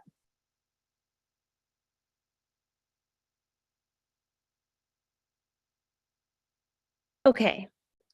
So where are we at here? I'm sensing we're leaning towards Codaspoti, or however you say that, Yep, that's right. and Davison. That's proposal, and I'm good with that. Anna, do you have, I can go whatever way. Do you have thoughts? No. Either way is fine. I think as the alternate, I don't think I really have a say in the vote, right? I don't know. I guess not. I don't Do you think- have a say? Sure you do. I mean, Oh. you can say, you can say You're what you want to seated say. this evening, so you Yeah. can absolutely have a say. Oh, okay. No, I really don't. Either way, I think they both sound great. I have worked with Jim before. So he has my vote, but the Westcott sounds just as good. I'm sorry, the Codaspoti. So if I kind of summarize it from where I'm at, it's 13,740 if you go with Codaspoti, and then you have a choice of Davidson or JMM. With Westcott, it doesn't seem to me like we have the choice. We have to go with JMM. So that, to me, it just focuses if you want to bear down and, you guys know these people a lot better, or how to work with these people a lot better than I do. Is it worth an extra, $3,000 to have Davidson versus JMM, or have Codaspoti versus Westcott? Because there is a financial difference in what they're quoting us. And I think all these are really kind of open-ended in a way, because like you said, Aaron, if it goes over, even the Westcott proposal, the way I read it, they're providing for 2 meetings, and if it goes over, then they're going to bill us for it. Which is Yes. fair. I mean, I'm not fair, but I'm just, if you want to drill down to see what the difference is, if we go with Westcott and Mapes, it seems like we have to use JMM if we go with their proposal, but they're all in at 10.8. And if we go with Codaspoti, I mean, if they have this extra budget here, I'm sure that's, I think you got to count on providing for that in our budget. That's 9240. And if we go with Davidson, which is a little cheaper than JMM, it's still 13,740 versus the 10.8. So to me, I think Martin's points are well taken. Is it worth it to have the 2 separate contractors and have the choice between Davidson and JMM based upon you guys as professionals in this field, your experience with these different people? I think that's pretty much how I see it. And that and $4 will get you a cup of coffee, maybe somewhere. But that seems to me like, and Aaron, you did a great job getting these together. And I know it's not easy getting all this information together. So thank you for that. It's not easy. Sure. I think it's important and it's responsible to look at the cost, Bob. I think that those are good comments. And I had a conversation with a client on the phone today. I was like, I would love to make my decisions based on cost benefit, but I have to make them on the benefit of the environment in my license. So, the applicant is bearing the cost here, and not that we want to saddle the applicant with undue costs. I think the deliberation is important. That demonstrates that we're considering costs and the burden on the applicants, but the burden does fall on them and not the taxpayers. And I think the numbers are reasonably in line. And I would defer to the fact that, there's a value. I always say, well, what's the value? You can spend 5,000 or you can spend 20,000, but if the value is 10 times the 5,000 value at the 20,000, then obviously you want to go with the higher cost. You don't necessarily have to go with the lower cost. I just, that's kind of the way I was reflecting on it. And it's not the only input that's important here because, again, if the delineation, I think is what I heard for you, Martin, is important, then I think if we want to put Davidson, we have to do that. We have to go with Codaspati, I would think, then, at that point. So not to confuse anybody, let's get to an answer, and sometimes any decisions. So, and Tom, sorry, Tom, did you have any thoughts on this as well? Do you want to leap in here? I really am not familiar with either of those or the people that are being considered. So Aaron's got the experience with them, and I know Martin certainly made some good points. So the prices are fairly close, like you say. I mean, the hourly rate is something you do have to consider because it's always there, and I don't know many meetings that are done in 2 meetings. I think you got to kind of bank on that to a certain extent. And again, the project is important, the wetlands are important, so you want the best person out there. I mean, if you're talking $3,000, you want the best person out there to give you the best results. Okay. So where does that leave us, people? Decision-making time. It was going to be a short meeting. They just don't want to talk about application forms. One thing I did just want to clarify, excuse me, on the Westcott Mapes proposal, it does include 2 meetings for Westcott Mapes. However, it identifies the wetland scientist as attending at least 1 meeting. So there may be some, rather than coming out and say, the standard 2 meetings that I had requested, there may be additional billing associated with that proposal, because it could be time spent beyond, although at the end he says time spent beyond the requested 2 inland wetland meetings can be provided in the list of hourly rates. So I'm not sure if that was just a typo or if they were anticipating on having the Jim McManus attend both meetings as well. Okay. Either way, it's probably, we're fairly close, our numbers, I think, between the 2, Yeah. No, I think we are, and it sounds like we're going to get good, hopefully, good feedback from these consultants. Is this something we vote on? Yes, I would just encourage someone, if you have an interest in making a motion, to make one, and we'll see where it goes. I make a motion that we hire Codis and Bodie and Eric Davidson as our consultants on, I forget the applicant, whatever the address is. 352. 353 Yeah. Boston Post Road. I'll second the motion. Any other discussion? Anna, are you okay? I think we're gonna hold out for the Jim guy on another application because I'm now interested in getting to see different people. So if we have another one, we'll try to see if he'll change it up. Yeah. I think that's a good idea. He's awesome. Okay. Well, next time he gets Pretty to fun. come to Madison.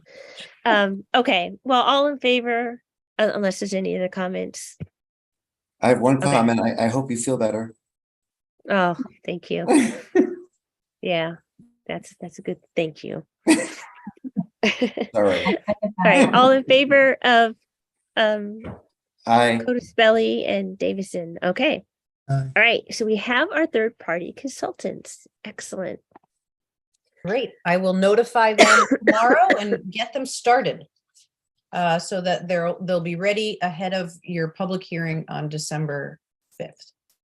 Wow. Okay. Well, hopefully they can get out there while I mean, obviously the weather's turning right now, but it was gorgeous. There were frogs. I had tree frogs calling in my yard the last couple of days, which is insane. It is. It's crazy. Okay. I saw a turtle. You saw a Parkway in turtle. Crossing Research Parkway in Meriden today. Our wildlife is proliferating. Yeah. That is so cool.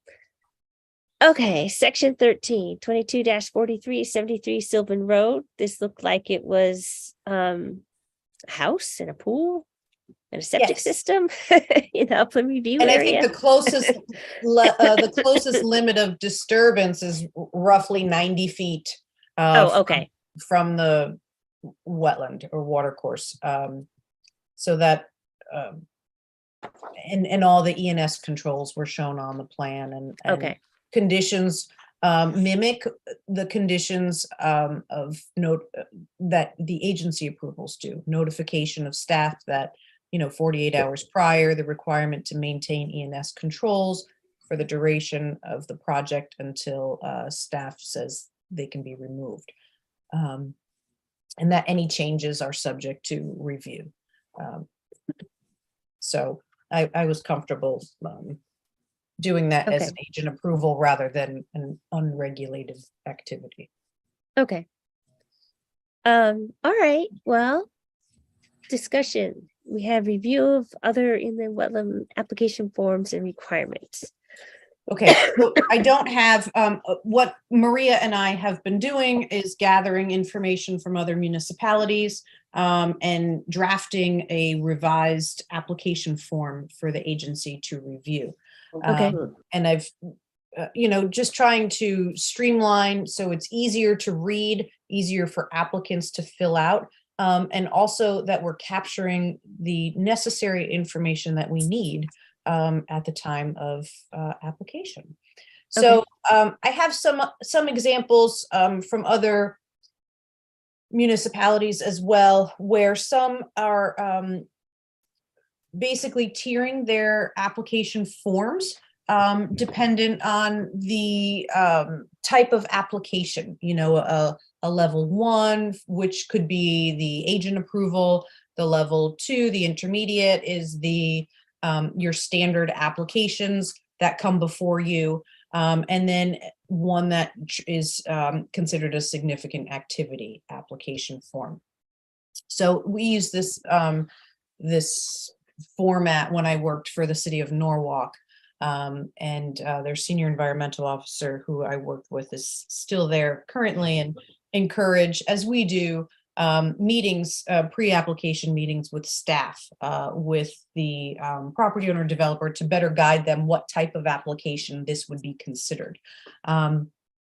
Often a significant activity application is not identified until the commission identifies that, deems that a significant activity. I think staff can kind of, the big ones you can notice and already steer the applicant in that direction. But sometimes that would require an additional application form to be submitted upon determination. So that was one of my questions. If you felt, if you kind of had a preference moving forward, do you want just one all-encompassing application like we have now that could span, the agent approval all the way to significant, or if you think it makes sense to kind of separate them out and specify what information you need for the varying degrees of regulated activity.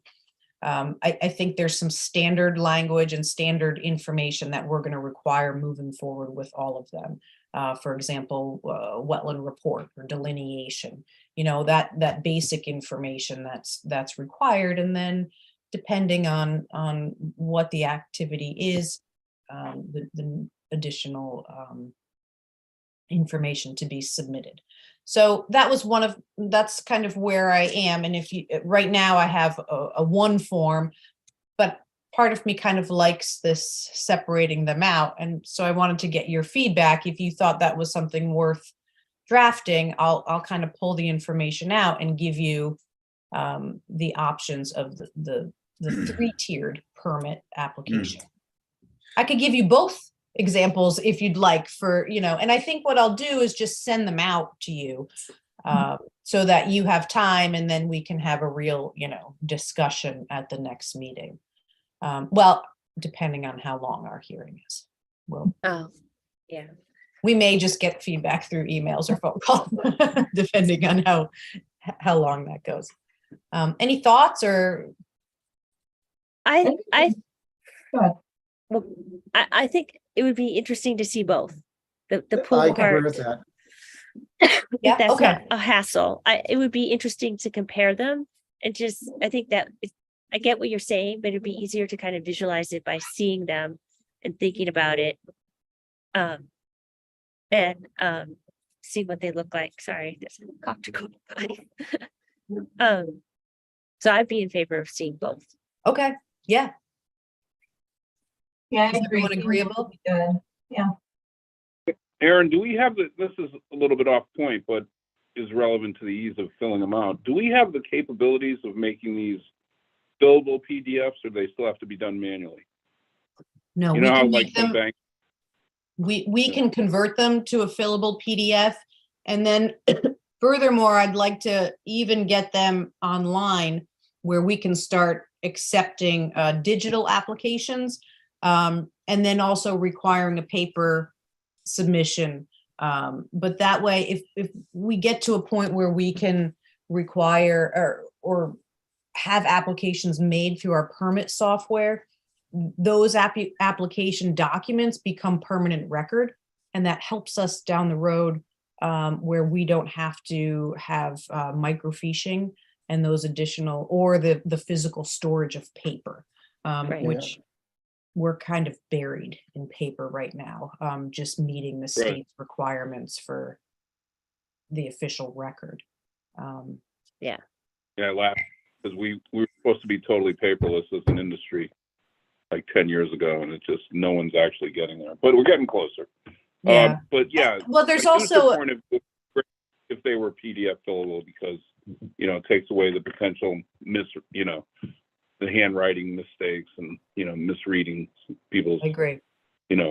applied or their intention can be misconstrued. I agree. Thank you. Sure. Anna, did you have something? Yeah, I think the tiered format would also just help the public be able to know which form to do rather than going through one standard form that, half of it may not be applicable to them.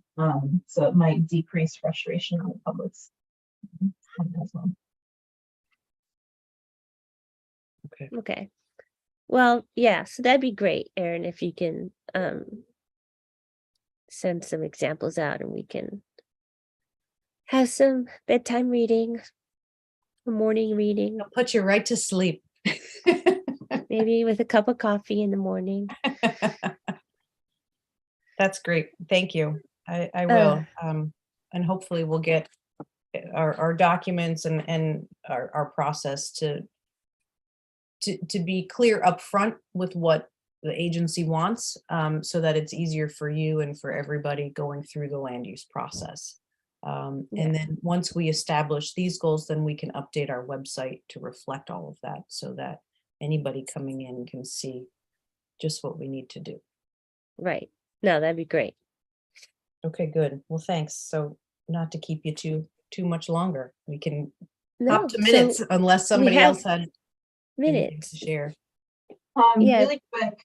Sorry, really quick. Oh, are we on minutes? No. Side note, I know there was discussion at the last meeting of making me a member. I was wondering if that was something upcoming or. I have not received confirmation from the inland well, or from the Board of Selectmen at this point. Let me follow up and see. How did you go through a party? No, Okay, so you went directly through the selectman's office? I think Okay. so. Yeah. So that may be the process. It may require an email to the first selectman's office, but let me double check with Jacqueline tomorrow and follow up with you Okay. on what that is, because we do still have an additional opening. Yeah, no, So that that'd be would make great. sense. That would, it would Yes. make sense. I agree. That was actually something I was going to ask as well. So good. It would be great to have Anna converted to full-time. We've full-time. vetted her at this point, so. Exactly. She's I'm putting her comfortable. hours and hours. Thank you All for right. reminding me, Anna. No, thank you. So we can move to look at in the agenda, it says, we've got the minutes from the October 3rd meeting, which are very nicely, concisely done. I did not see anything. I did not flag anything. I did not find anything either. Okay. I have one question. Under the section 13, it reads, with adequate ENS measures, agent approval was issued. Did you mean to say agency or agent there? It's a section 13. It's an agent approval. Agent approval, okay, thank you. Yes. Okay. It's good. Close I meeting. move we approve the October 3rd meeting minutes. I'll second that. All right. Third. All in, all in favor? Aye. Aye. None opposed? Okay. So I know we have the minutes for the special meeting, but it's not on our agenda. I Can we think still? that was a typo. We can table them to the next Okay. Yeah, meeting. I All right. apologize that wasn't on there. that's okay. I did draft There's- them. Yeah, they're short. They're great. And we can just do that next time. Okay. Okay. So remarks, remarks? No, I thought we had a nice robust discussion tonight, and I think we're all getting familiar with 7.6 on our significant activities, which is good. And I guess I will have more water with me next time since we have a public hearing. So just for December 5th, we'll have our public hearing, and hopefully we'll have had a chance to look at the consultants stuff by then. Yes. Okay. Yes, we anticipate having information ahead of the hearing for you. Okay. All Yes. right. And hopefully you're feeling better and won't need as much Yes. water. No, I know I've drank it all, but It's going be, around. be better. Yes, it is. Yes. All right. Aaron, So Aaron, I just want to add this, Aaron, you did an awesome job with that resolution for Race Hill. It was awesome. Really well done. yeah, that was great. It's Yeah. very helpful. I'll second that. It's very helpful to have things prepared at the meeting. I find that really, Yeah, especially if you have a decision that, could be appealed. Yeah. It's critical Right. to have staff help prepare that for you. yes. Yeah. And it's Very helpful well. because we can still modify it. So that was great. So thank you. Right. Right. Did you have any Yeah. comments, Aaron? Because you are next on our agenda. wetland. No, my only comment was that we had the Kakiwick seminar a Oh, week right. ago, 2 weeks ago. I can't Yeah. remember. They all blur weekends. But yes, that was on a Saturday afternoon. It was a really nice warm Saturday. I remember that we sat inside in North Haven. So Anna was there. Nice.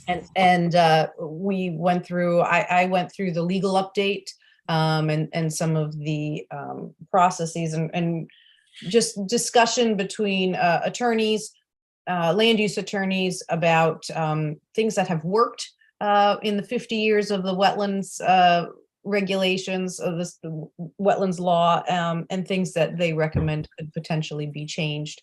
One of the items that kept circulating back through was proper education for your agencies and to be able to provide you with enough information on your decision making. And so that's something I'm hoping to try and do. One of the largest educational sessions that's available to you. One, the Kakiwick seminar is always great. It's an annual this time of year. and the town will pay for you to attend. So I always encourage you to take advantage of that opportunity. I know it's hard on a Saturday, but that's my plug there. And then the other one that I think is really helpful is the Bar Association's land use seminar. Historically, it's every other year. It will be held again in March of 2023. This year will be virtual again, as was 2021 session. They used to be all-day events at Wesleyan University, which was quite interesting. They give you about an 1.5 inch thick book that goes through all of all the various land use agencies, including inland wetlands, legal case law, things of that nature, and just general just educational purposes. One thing that I'm hoping to do with all of my commissions is just Land Use 101, basic Freedom of Information Act education for you, as well, proper meeting protocol, how to go through public hearings, what needs to be done as it relates to, in your case, wetlands law. So I'm hoping to try to find a time with our land use attorney to see if I can give that brief, question answer forum for you at one of our meetings. If hopefully in the winter we'll have a little quiet time, so maybe January or February we'll be able to do that. And likewise with my other land use boards, we've had quite some turnover, and even here we have some new members. It's a great opportunity. It's just a refresher course. Other than that, I have a lot of interesting flyers and recommendations for native species, and I pretty much grabbed everything from every little table that I walked past at the seminar. So good information for our website to recommend plantings or things like that to our applicants. So just kind of stacking our library here so that we have resources when we need them. Awesome. That's it. That sounds great. Yeah. Okay. Anybody want to do another motion? Motion to adjourn. Second. Got a second. Okay, all in favor? Yay. Aye. Bye. Okay, Thanks, everybody. then we'll see you in a month. Feel better. Yes, no walks Yeah, this feel month. better. Thank you. No walks. Yeah, no walks. Yeah. All right. Take care, guys. Take All right, care. we'll see ya. Have a good week, everybody.